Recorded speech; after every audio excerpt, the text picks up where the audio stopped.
Falklands veteran has officially opened the Royal Navy's new Sea Survival Training Centre.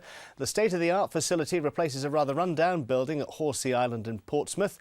Almost £2.5 million has been spent on the modernisation. Julie Knox has been to the opening ceremony. Brand new, bespoke, already in use and much better than before, according to those who work here. Our old building was completely and utterly derelict. Pieces were falling off it all the time, the showers didn't work, and you can imagine in temperatures such as these, a cold shower, not funny. So very important we had it, and we're very pleased to open it today.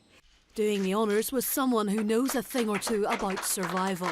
He was the navigating officer in HMS Sheffield when it was hit by an Exocet missile in the South Atlantic 30 years ago.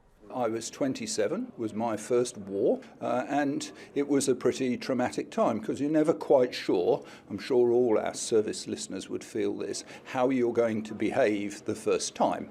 So training is hugely important, and that's part of what this survival training's about, is that ability to remember that you can do this and that you don't need your toothbrush and your iPhone and all the rest of that stuff. You need your friends. The building was named after another of the Royal Navy's Falklands sacrifices. Some ardent survivors joined in the ceremony today.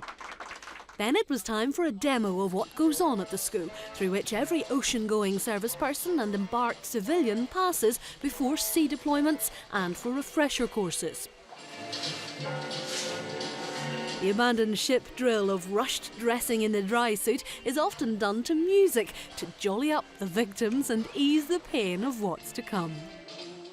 Some of the civilian staff who work in partnership with the sailors gave the guests a textbook performance of how to step off a ship in distress, reach the life raft, right it and survive.